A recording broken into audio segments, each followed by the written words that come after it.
Hi, my name is Gerhard Schwanda and welcome to Selling Power TV. Today we're in our studio in Atlanta with Jim Fitzpatrick, and you are the founder of a wonderful publication that serves the automotive industry. I am. Plus, you have a TV show. We do. We've got a daily newscast every day for the retail automotive industry. What made you decide to create CBT News? I was in the retail automotive industry for 25 years and always thought to myself, how come we don't have our own news, business news format or CNBC or Fox Business Channel type program available to us? Arguably the retail automotive industry and the auto industry in general is the second largest industry in the country. It drives the economy.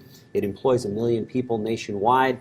It's just a great industry to be in. But yet we never really had any kind of a specific news outlet that we could call our own as dealers. There's other news outlets out there that really serve the wholesale side of the business for OEMs and manufacturers, but really nothing that the dealers could say, this is news and information that we can use each and every day to help run our dealerships better. So we formed 2 years ago CBT, which stands for CarBiz Today, the magazine, also the website, the daily newscasts, and of course we have e-newsletters that we reach out to our 90,000 plus subscribers every day.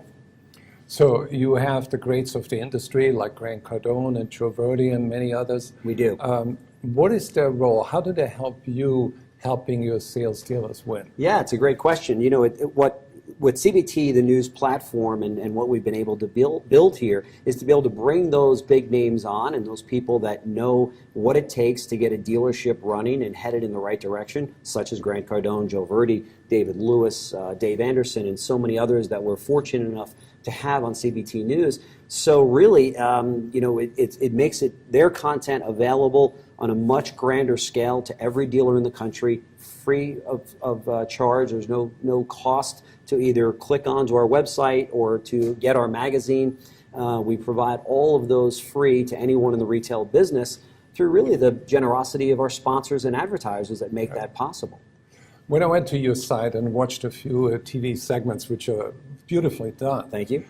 There's one segment that really intrigued me where you sort of showcase best practices of a dealership. Sure. So what are some of the best practices that you share with them? What should car dealers do today in order to be more competitive and more successful? Yeah, sure. Good question. I think today dealers have to focus on taking better care of the customers than what we have done in the industry, up until this point. I think that with the threat of Tesla out there being able to now deliver their products directly to consumers in many states, I think that the franchise system might be under fire right now and might be threatened. So I think that dealers today have to take notice of that and make a very, very big effort to be able to communicate with customers better and to be able to serve their customers better and be able to take care of their employees as well as their customers, both in the service lane as well as in the showroom. And through CBT News, we want to give them the news and information that helps them to do that every day. But I think it's a new ballgame out there in retail sales. What struck me in your segment that you ran this week was a car dealership that actually gave back to the community. Sure. They were celebrating successes. They interviewed the CEO, and the CEO talked about the vision and the mission and the value system of the company. Yeah. So what I've learned from that is that certain car dealers really run an amazing business, and they have great culture, great processes, and great people. They do. So that requires a mindset that is more advanced and that's ahead of the curve.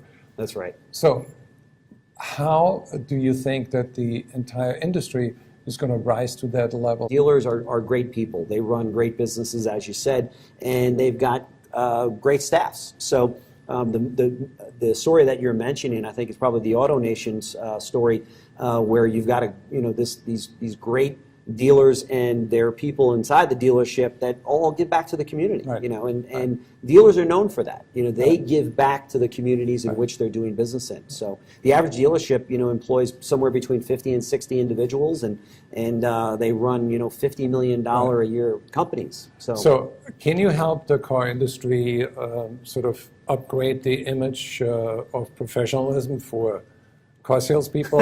And I'm reminded, I saw a cartoon Sure. where a used car salesman put his arm around the customer and said, we screw all those other people so we can pass on the savings to you. That's very good. Unfortunately, in the car business, we really, I think, are unfairly, maybe sometimes, put that badge on us as the person that's going to take advantage of customers and what have you. When I always tell my brother-in-law will come to me and say, "Why does it take so long to buy a car?"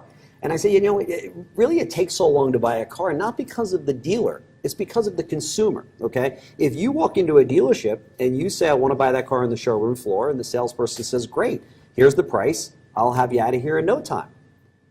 Customer says, whoa, wait a minute. I want a discount off of that, and I want a deal, and I want lower interest rates, and I want a lot more for my car. Well, therein lies, the time that it takes to buy a car. So, we would love for the process to be much quicker, and it can be much quicker if the consumers come in and say, here's the price that I've gotten, either off the internet or through the shopping that I've done, and can you do business with me at these numbers? And you know what? Today, 9 times out of 10, they can do business at those numbers, and the dealer is more than happy to take those deals, get them in and out in a timely fashion, and everyone's happy. The thing that I see, I trade cars every 3 years. Mm-hmm. And every time I get a new car, I see more technology, I see more luxury, there's more comfort and everything. So technology upgrades every 3 years. Right. But dealers don't upgrade their salespeople every 3 years. No, this could be true. I think some do a great job of it, but then others are still challenged in it. We still suffer from a high turnover in the industry. Unfortunately, How high is it? It's a great industry. It depends on the showroom that you're talking about, but it could be as much as 60 or 70% turnover in a showroom in a given year, and that's a very unfortunate situation, and one that we hope to be part of that change at CBT News by providing good information. Good news, good best practices that we can get into the dealerships and get into the personnel that run the dealerships, and perhaps start to lower some of that turnover.